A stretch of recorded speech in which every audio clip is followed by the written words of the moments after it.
The games Vermintide 2 and Left 4 Dead 2 can feel quite similar in their own ways. You have 4 characters that are put into a mission with a goal and an obstacle. You gather resources and work as a team to complete the campaign and live to see another day. But the thing that separates Vermintide 2 from Left 4 Dead 2 is the careers. Anywhere from 3 to 4 different styles of play from just one character alone, each providing a different role or purpose. That role can be many things. There are rangers that handle problems from a distance, great for when you can't otherwise close it. There are supports that buff their teammates with ammo, offense, and defense buffs. Big damage careers that take down elites and monsters like they're just another enemy. Horde killers that leave trails of fallen foes behind them as they wipe the blood off their face. There are also panic button careers that can solve a problem through the use of their ult in a way that can assist or save a teammate. In fact, when it comes to forging my ideal team comp, I like to center my picks around the careers that can fulfill many of these roles all at once. But there is another role out there I haven't mentioned yet.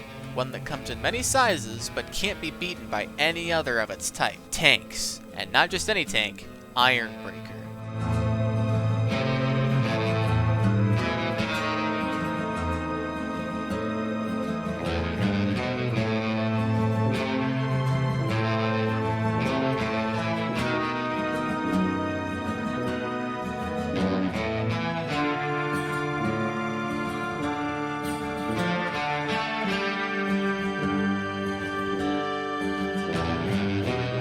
You may be asking yourself why it's taken so long to get the next episode out, and I really can only answer that in 2 ways. One, I was waiting to see if I would get bored of Vermintide 2 and lose interest in making more videos on this, and I can safely assure you all, that is not the case. And secondly, I kinda don't like videos of this scale. Shorter videos allow me to keep the load light, and not worry too much about production and time. I got another video in the works right now, and it's all but come to a standstill, so I figure I might as well work on something else until I feel like completing it. So if you end up enjoying the video, consider liking and subscribing. It takes a ton of effort to make videos like these, and I want to keep it going for as long as possible. Thank you. Now on to the video.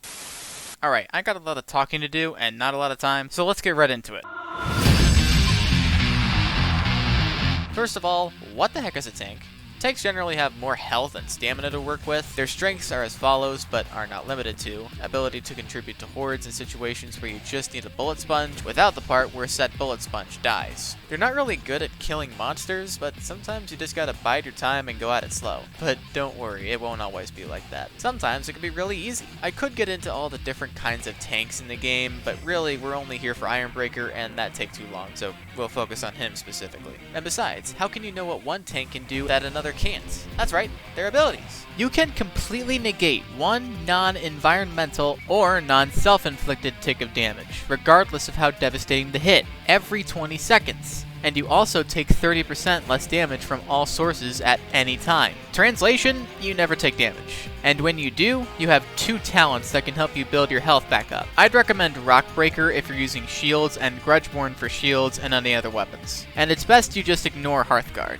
We don't speak of Hearthguard. What I like about Rockbreaker is that you don't have to kill your foe to get health, and on the flip side, you can gain a small fortune of temporary health every time you kill an elite or special. And to finish off the health topic, I'd recommend Natural Bond for the necklace to repair the occasional wear and tear on your body while Grumroll is recharging. For properties, I'd give yourself 20% more health and an extra stamina shield. Moving on, your ult gives you infinite stamina for 10 seconds, but not infinite stagger resistance, so keep that in mind. Your ult is very powerful and can really save your bacon. Only problem is that it takes quite a long time to recharge, so investing in ult reduction for the trinket ain't such a bad idea. It's either that or stamina recovery. I'd actually go stamina recovery since I myself use my ult only once or twice per game. Not a lot of occasions to use it, you know? And to finish off the trinket, any bomb trait works, but I run shrapnel. For campaign games, I like Cursed Resist. For Kata or Fortunes of War, I like ult reduction and stamina regen. You also get an extra stamina shield, and you respond after getting hit 50% faster. I can't think of a good segue for the charm,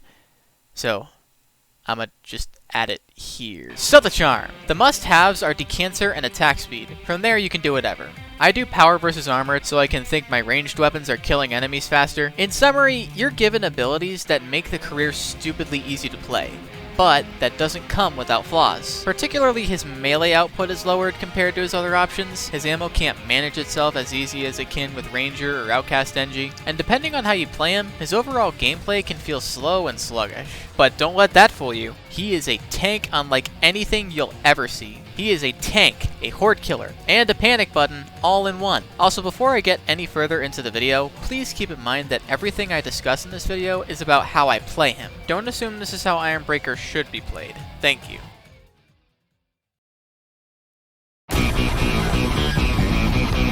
One of the things that makes the Ironbreaker unique from his other career choices is his two fire guns. Those of course being the Drakefire pistols and the Drake gun.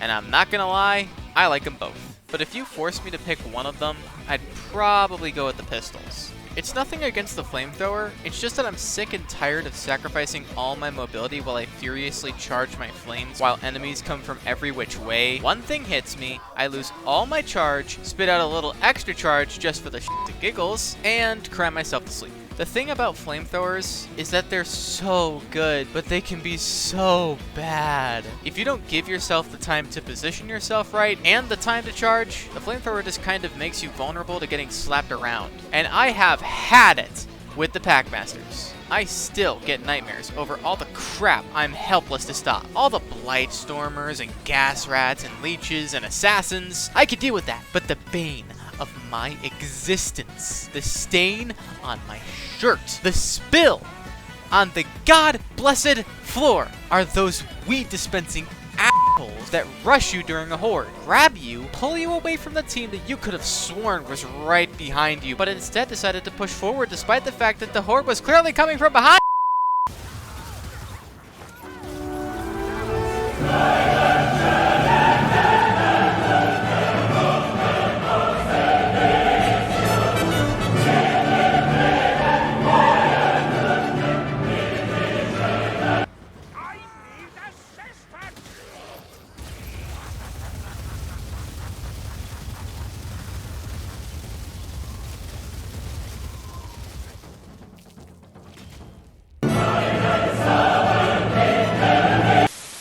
I am not joking. If you mistime your jump, if you underestimate the damage required to put him down for good, you will pay the ultimate price. Basically, if you hear a Packmaster coming, just make sure your teammates are close by, otherwise you're in trouble. And honestly, that's just the flamethrower in a nutshell. Now the pistols, on the other hand, they can support you when the fighting gets tight. It's like a turtle coming out of its shell. It's so simple. You push enemies away, you switch to the pistols, charge and dispense in a heartbeat. Switch back to the shield, rinse and repeat. And if you have a team by your side, that can just be icing on the cake. I do also love its range. Sure, it's not super accurate, but it at least gives me a chance against those pack. You can also make the chaining of bashing and blasting a bit safer using a smooth little talent that I will affectionately call It's a great concept that makes the pistols more spammable, but the less damage compiled by the fact that I can't handle my pistol's overcharge being high all the time makes this talent underwhelming and unnecessary. And besides, it's not like the chain needed improving anyways. Anywho, when it comes to the other two talents, I'd go for Rune Etch Shield. I don't need more power, but my team sure as hell could take that. For talent set number 3, I just go Bulwark. My game is centered around bullying hordes and staggering elites, so the damage I can do to them is better. I could be wrong about this, but for Smitter, I believe you need to charge your melee attacks in order to get the first stagger effect to trigger. Either or, shield or not, Bulwark is my choice. Talent sets 4 through 6 are more interesting, so I'll be spending a little more time on this part. Gromrel Curse is a great way to not get comboed by enemies after you get hit once. It might actually make the Drake gun a little less aggravating for me. I'm not sure what to make of Vengeance though. It's a neat concept, but it's completely overshadowed by Tunnel Fighter. I mean, come on. Cutting your Gromrel cooldown by half, the best passive in the game? Yeah. Not exactly fair, is it? Now the 5th talent set is where things get a little more dicey. Dawi? Dawi. Dawi. Dawi. I don't know. Dawi. We'll go Dawi. Dawi Defense. Dawi Defense presents a fascinating concept behind stamina control. 50% of the time you run out, you'll get it all back. But to me, you shouldn't be rewarded for running out of stamina. You should be rewarded for being able to maintain it through coordination, teamwork, and your own skill, which is why I use Miner's Rhythm. It accomplishes 2 things at once. It shoves enemies away from you and recharges your stamina. A 2-for-1 deal. The Rolling Mountain works better on weapons that aren't shields. Add that to the fact that I hardly ever use my ult more than once or twice in a game, and you get a talent that doesn't really have much application. And at last, we arrive at the alt talent set. I'm not gonna lie, I like all of these, but two stand out more than any other if you ask me. That being however you pronounce this, and Oi Wasn't. Booming Taunt is still good for when 10 seconds isn't enough to save your skin. Other than that, I can't really describe how it helps. And if one ally buff for Ironbreaker didn't satisfy your lust, try two. With this talent, you can technically increase your team's power to 30% for 10 seconds. Just know that it won't always be at 30%. Still, it's hella fun to think about. And then you got Oi Wasn't. Not only does this talent force lords and monsters to attack only you, but if a chaos spawn has your teammate grabbed, you can stun him so he drops your ally back to the ground. Just make sure you can handle the monster when he attacks only you for 10 seconds. Gotta be sure it's not too much. I wonder how many times I can use that joke in this video.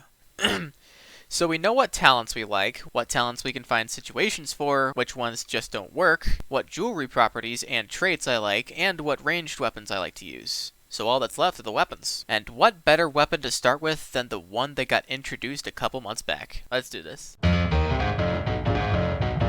The Cog Hammer is a fascinating weapon to put on Bardin's Ironbreaker. It's a versatile weapon, good for crowd control and elite damage. And to be honest, it's not a bad weapon either. But what you use to complement the Cog Hammer with is key. For starters, managing your stamina isn't going to be as much of a focus, so feel free to switch over to Rolling Mountain, since now it's much easier to kill things without pushing first. Not to mention, dedicating talents to stamina maintenance when it's not necessary leads to wasted potential. And as I already said before, I use Grudgeborn, since you're doing a lot more damage now. Now my main gripe with the Cog Hammer is how it complements the Drake pistols, aka it doesn't. The switch speed is lowered by a significant amount, meaning comboing hordes takes longer, is less safe, and the flow is a lot less optimal. And as such, I won't be using the Cog Hammer when I play Ironbreaker. Also, really, Vermintide? A dodge count of 2?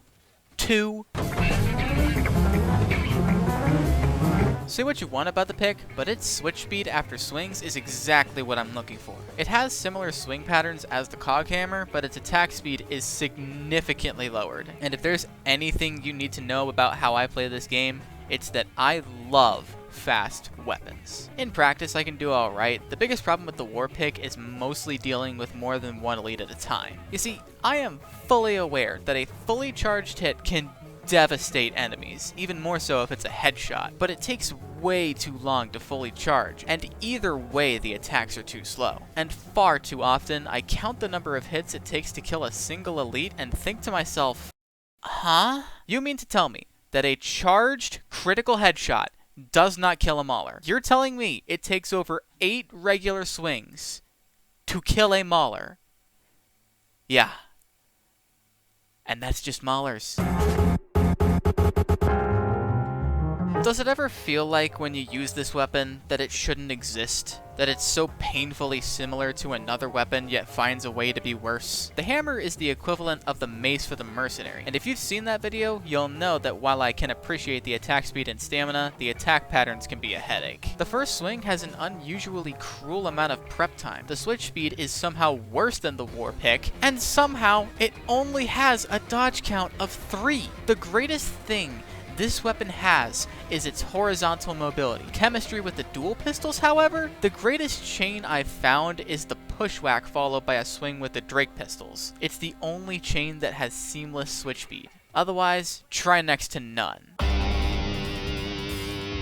Seems certain things don't change regardless of what career you pick. Imagine Mercenary's Great Hammer, but without the attack speed bonus. And when you can't keep everything in front of you, you can't exactly effectively block and push your way out of it, since blocks and pushes slow you to a crawl. Sticking close to your team and stamina maintenance are key for success, but it's ultimately the attack speed that does this weapon in for me. It's as I said earlier, speed is what I look for, and on top of that, the melee weapon alone can maintain crowds. What is the point in switching to the pistols when my melee can do all the work? What makes the shield and pistol combo work so well is that they work together, not only to form the perfect combo, but to allow the Ironbreaker to still stagger anything in its path. That, to me, is what I love about Ironbreaker. It can stagger anything, and it can do it easily.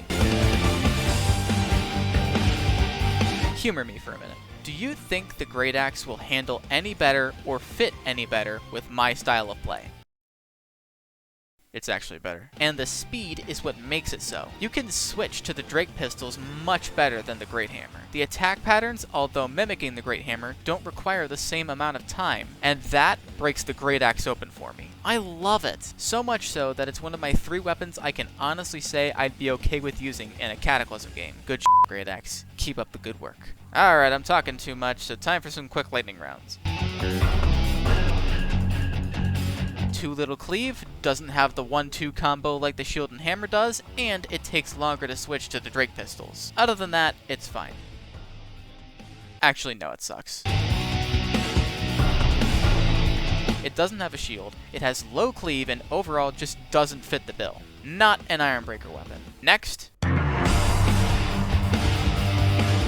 Oh my god, I love it. Better than the hammer. Second best Ironbreaker melee in the game. Perfect swing patterns, beautiful stamina, fast attacks, great cleave. Mwah, beautiful. The only gripe I have with the dual hammers is that since it already has great crowd control, it kinda makes the pistols unnecessary. And if I haven't already provided enough of an explanation for why I use the shield and hammer, then I honestly have no clue how else I can persuade you, other than telling you it's, I don't know, the best melee weapon for Ironbreaker. So, yeah.